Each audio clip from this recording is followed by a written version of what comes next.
us, Chuckle Nuts! In recent years, our screens have become flooded with familiar faces, recycled stories, and countless reboots. Why? One word, lads. Nostalgia. Nostalgia is comforting. It's easy, and studios know it sells. Hell, it sells so well that people would be drawn to things like the new Lilo and Stitch, and they could literally watch Lilo and Stitch at home. There's a better version of Lilo and Stitch at home. And yet, they've fallen into this trap of nostalgia bait, of the studio going, hey, you remember this, right? You like this thing. You should most definitely come watch this movie where we basically redid that entire thing that you liked.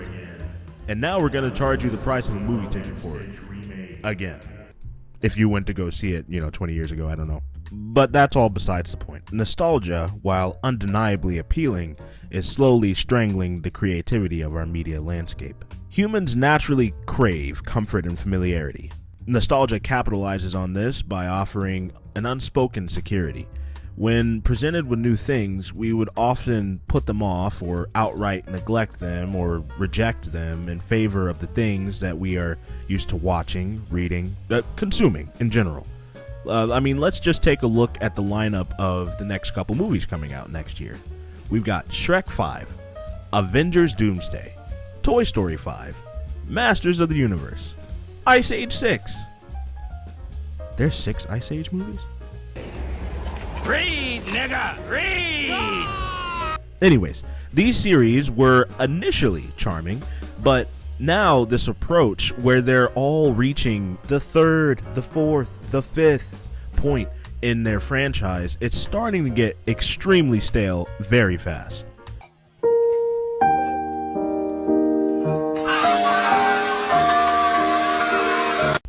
And this approach, just cranking sequels and reboots out of the Hollywood machine, it's not conducive to making new or original content.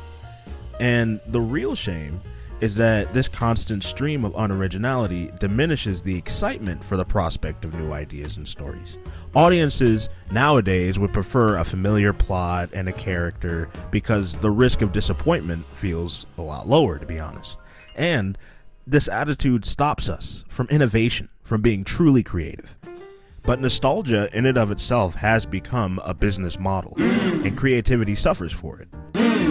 Original films and unique storytelling concepts face increasingly steep barriers to even getting funding. Studios are less willing to take chances on new, potentially groundbreaking stories when a sequel or a reboot guarantees box office success.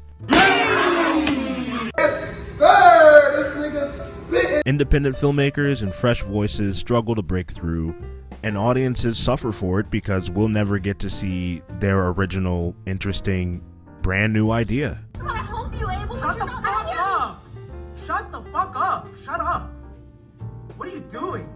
What the fuck are you doing? I have to go right now. I'm getting calls. Now, I will say this. Fan service can be initially rewarding.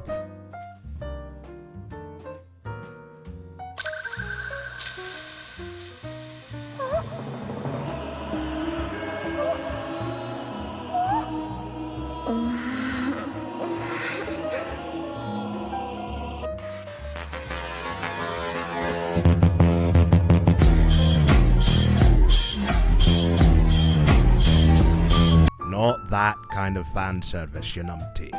Like the little nods and Easter eggs that make viewers feel seen and appreciated. However, the excessive reliance on fan service means that plots become convoluted and they prioritize cheap applause over narrative integrity. One could use many of the recent Marvel releases as an example. For example, Spider-Man No Way Home.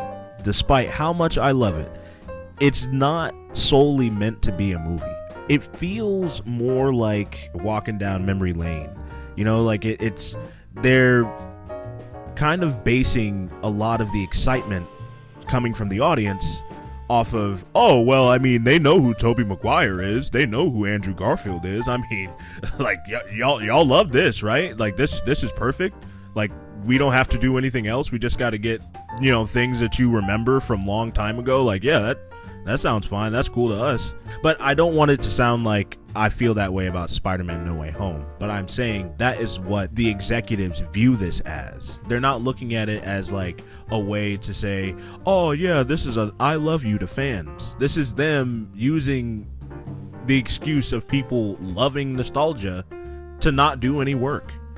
And a trip down memory lane isn't inherently a bad thing, but I am saying that excessive and just overbearing nostalgia, when it takes precedent over the story and character writing in favor of feeding the audience member berries, you've got a problem. And then the constant recycling of past ideas isn't just creatively harmful, but it impacts the future generations that would come after us. New viewers grow up with endless remakes, sequels, and prequels rather than fresh, inspiring stories that challenge their imaginations. Like the stories that we grew up with, rather than grow up, the next generation of great artists, animators, writers, whatever you want to say. Instead of that, we're growing a bunch of brain dead idiots almost. I don't want to say that, but that is kind of the case. Because if you even consider the stuff that they're watching today, as opposed to the stuff that we watched back when we were young, it's like night and day, And I know this whole video is about not holding on to nostalgia and how old stuff is better than new stuff and stuff like that. However, I am saying that old stuff is better just because it got the chance to exist. Originality is not a thing that is in the vocabulary of any executive of any studio that exists right now at all. Disney doesn't believe in it. Paramount doesn't believe in it. Warner Brothers doesn't believe in it. I guess the only thing that really has been giving us the originality we've all been craving is A24 movies. And that's it. And it is a shame, too, though, because for our future generations, instead of getting, like a diverse tapestry of different stories and ideas and concepts that can, to be honest, it could help shape and form who people are when they, read a book and they find a character that they really connect with deeply, or if they watch a movie and they see a hero, displaying some of the greatest tenets of humanity. But no, instead we just kind of are handing down the most repetitive and unimaginative entertainment possibly in history.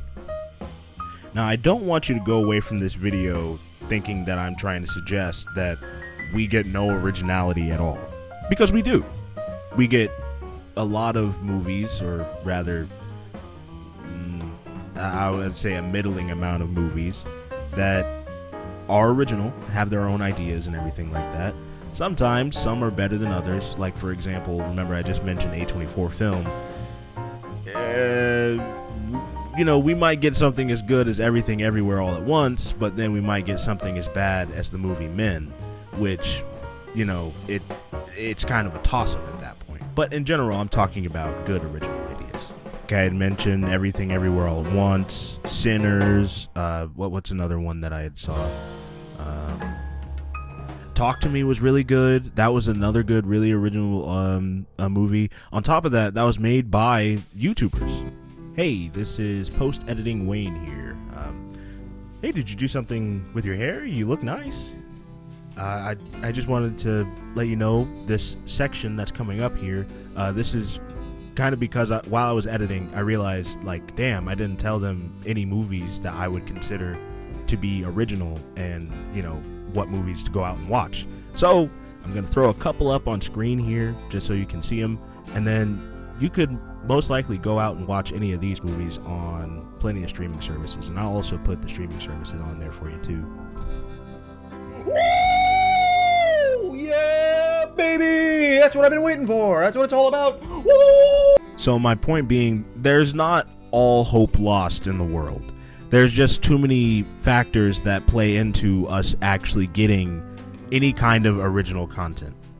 Because talking about getting original stuff is all well and good, but you still have to kind of tangle with the fact that for every Sinners that we get, there's at least 5 Ice Age sequels coming up. I'm just kidding, I hope not.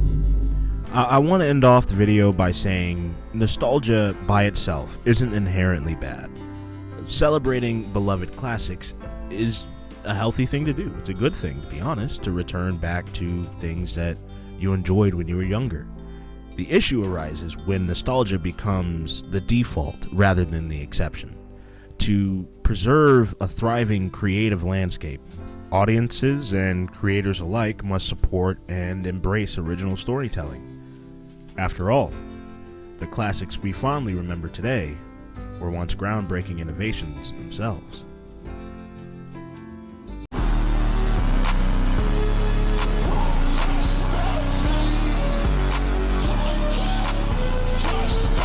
Just about does it for this video. I know this was kind of a little bit of a ramble. That's because I had a little bit of a script written out, like I had an outline for one, and just decided, hey, you know, just kind of use that as a basis for what to talk about. That way you don't get too far off topic, because just the other day I was trying to record a video and I talked for maybe an hour about nothing into the microphone, and I felt like a crazy person. So I'm gonna try to do that less, but I'm just giving you guys kind of like status updates, just to show where I'm at right now as far as figuring out, you know, where to go with the channel and whatnot. Kind of keep you guys apprised, informed. So yeah, let me know what you thought of this video. Let me know how you feel about nostalgia in general. Do you find yourself kind of going back to a lot of old stuff that you enjoyed before and just rewatching it, or do you find, you know, new stuff? And, you know, if you do know of new stuff, you should probably share that with people. Don't forget to wash your hands.